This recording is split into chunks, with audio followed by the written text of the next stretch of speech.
Hello everyone and welcome back to another AFK journey video. In this video we're going to be doing the PvP showcase of Kordan. Now overall, let me tell you my opinion after testing him, and my friend Shadow has also tested his Paragon 4 Kordan. Kordan is not a top tier meta PvP hero at all. In fact, there are other heroes which are just going to be doing way better in your team compared to Kordan. Kordan has some major issues for PvP, which I want to talk about, and then we will show you some replays of him actually working to an extent.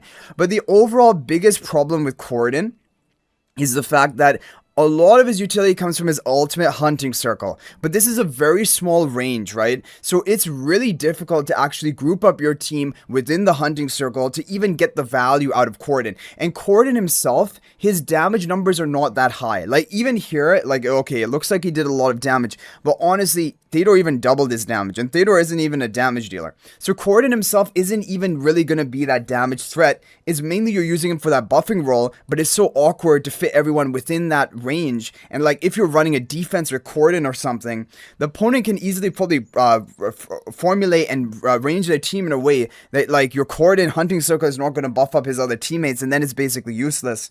And also Kordan has major survival issues. He's not too tanky, and he can die really quickly. So like one way I found that was kind of working is Theodore's Shakir. To have Shakir, you know, jump up, provide the damage reduction to the Kordan, and then have them all kind of grouped up in the hunting circle. So we attack Bun Bun Jump with that kind of team idea.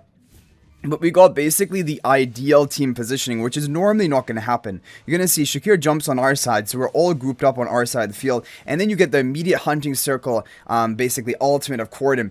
But the other problem with this is, even though it's an immediate ultimate, like you need to have like a Snow Stomper Phantom on your team to take the enemy Lily May. Because otherwise, if the enemy runs the Lily May, they're just going to basically interrupt your Kordan. Or your Shakir in this case, right? So then we get the optimal positioning. So like this is the dream, perfect positioning. This is when, okay, Kordan is somewhat usable. You're going to see here, but still the team took a lot of damage and they got pretty low. And the opponent, he has a Paragon 2 Perseus. If he had a Paragon 4 Perseus, it could have been a different story as well, right? And really, we did get the ideal arrangement of our team heroes, which normally it isn't going to be this great, right?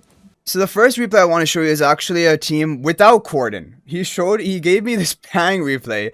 Basically, he wanted to see, can Kordan be your damage carry threat? So he did Ulna with Kordan in this comp, which is overall a strong, solid comp. It could not clear this defense that Ants has set up. But when he ran Pang, when he ran Faramor, it did clear. But Kordan did not clear. So, and this is almost a fully melee team. So, like, if you want to have a best ally for Ulna, it's not Kordan. It's going to be a hero like even Pang, which Pang isn't even necessarily meta. Or a hero like Faramor. Not, because Kordan himself doesn't have the damage power to actually burst through teams. He's basically that supportive role, buffing role, but it's so awkward because having everyone in his small radius hunting circle is really hard. So Pang just one shot 5 enemies with this team, which was crazy. But we also have another one where he did it with Faramor. But basically, obviously you can't send lost replays to me. So when he ran Kordan, he lost and he wasn't able to clear it. But Faramor does the job with Ulna.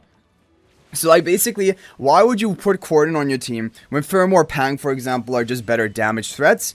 And like for utility, Pang is probably better utility overall than even Kordan, because at least Pang's attack buff and shield, it can go off on any ally no matter where they are on the map. The problem is the really limitation of the short radius hunting circle. So then we have some replays of Kordan actually working. He did Ulna, Kordan, Perseus, but like, I mean, really it's just Perseus shredding, right?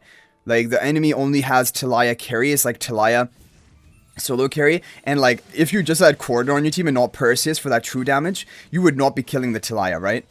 So, like, Tilaya's right here, and she's actually outstalling. But the damage will just have to come from Perseus. So, the hunting circle is up here. It's awkward. Now we get a hunting circle grouped up on our entire team.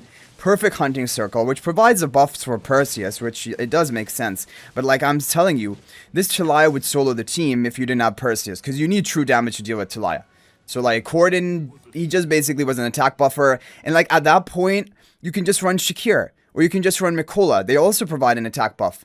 But yeah, I mean Kordan did do some damage. He did do some damage here. But like the meaningful damage was the damage onto Tilaya, which was the true damage from Perseus. So that is the thing.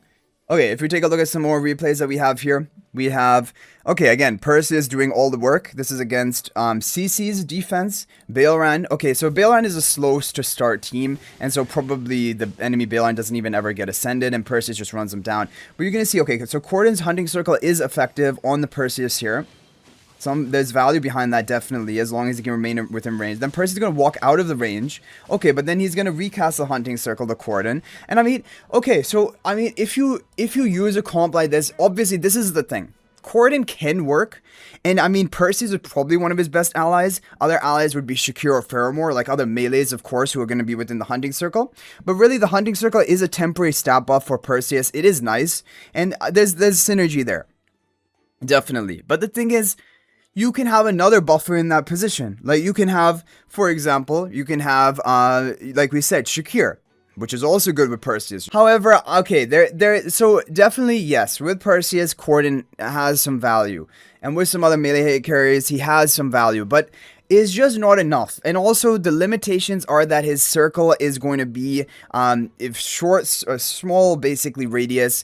Your own team is going to be walking out of it all of the time, and then Kordan also himself can die easily. Like, the enemy didn't really have major damage threat here, right? Like, Kordan could get blown up. And now, guys, what we're going to do is we're going to attack Shadow, because he has a Perseus defense. I hope he still has it.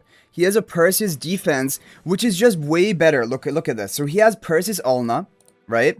With a Lightbearer squad. Faye buffing up Perseus, Sonya buffing up Perseus, Ulna actually defending the Sonya, so she can get off her ultimate for that damage reduction guaranteed, basically. And this is a team, this is a monster Perseus team. And if I ran Kordan against this team with a Perseus of my own, obviously I don't even have the same Paragon upgrades, but I'm just telling you, you will get absolutely shredded. You will not even get close. And so Kordan is not going to be in any top meta teams, even though he can work. He isn't the best partner for even Perseus, unless, for example, in the future season, if Maulers become incredibly overpowered with the Phantomal. So let's say we go for a team like this. You're gonna see the difference, right, of this team. So our Perseus goes up, Kordan gets his ultimate, he ults and protects the Perseus. Whereas Kordan, he's dead, right? So like, and if you're gonna put Ulna with your Kordan, well then your melee hypercarry is gonna be dead, right? So that's really the issue. Like my Perseus is still doing something. Like, obviously we're gonna lose, but my Perseus and Ulna combo, they're doing something just on their own, basically, trying to carry the team. But Kordan was just basically food, because it just didn't provide enough value, and he's really easy to kill, unless you protect him with something. So this is, yeah, and like, now, for example, if I want to show you other meta PvP heroes, like, obviously Shadow's team is strong, right? But like, let's say I now go for just Ulna Shemira, which is really basic, right? Ulna Shemira, which I've just been really kind of promoting in my regular arena as well. But like, we'll just go for a really basic team. We'll go for Damon, we'll go for Ludovic. Go for Ludovic. And we can just go for, honestly, final hero could be basically anything. We can just, let's just put Brutus in here, right? Just for more basically frontline tank. So you're gonna see that, like, a meta PvP hero like Shemira is gonna have no problem dueling this with Ulna protecting her. But Kordan, he's neither a hyper carrier of his own, of himself, and he is also not enough of a buffing role, because he's gonna die so quickly running into the front line. And now you're gonna see that Shemira gets off her ultimate, and she's just gonna solo the whole team. It's over. So, like, obviously, Shadow has a really strong Perseus team. This is one of the strongest Perseus teams, really, in the current meta with the current Phantomal system. But if you bring a true PvP hero, you can compete with it. But Kordan cannot compete with it. Like, it's just a wasted slot. And it might be because Maulers are bad. Definitely the fact that Maulers kind of were really lacking this season for PvP content. That is also a factor. But, like, overall, I'm just showing you that Kordan is not a top tier PvP hero. And, like, if it is just a Mauler Phantomal that is making PvP, like a Mauler team, best next season, well, you can run Brutus. You can run Coco. You can run Mikola, Shakir. You have so many Mauler options. You don't have to run Kordan, right? So, Kordan's use is really limited to Ravage Realm right now, and we're going to have to see for pre-ended Stream Realm in the future, basically when VN server moves into the new season. That's basically my takeaway from this. Hopefully this video is helpful, just basically showing you and also avoiding you with the over investment into Kordan, because I did Paragon to him, but I'm still happy I didn't Paragon for him, because I was thinking maybe he's going to be meta in PvP, and I was thinking about Paragon 4ing him, but I stopped at Paragon 2 and I was like, let's wait and see a bit. And I'm glad I waited, because like it just saves my resources, right? But anyway guys, I hope you enjoyed the video. Thank you for watching. That's gonna be it for this one. If you have any other information, any other tips about Kordan, maybe you're making him work somehow, feel free to share them in the comment section. But thank you guys all so much for watching, and if you're thinking about making a purchase in AFK Journey, please use my affiliate link for the official Farlight store. This is the best way you can support me and also gain 5% bonus dragon crystals on your purchase. My affiliate link is in the description of this video and a pinned comment, and you can actually bookmark this link in your browser, and whenever you're planning to make a purchase, just return to the bookmark link and make your purchase. It will support me and be greatly appreciated. So thanks for watching. I'll hopefully see you in the next video, and until then, everyone, peace out for now.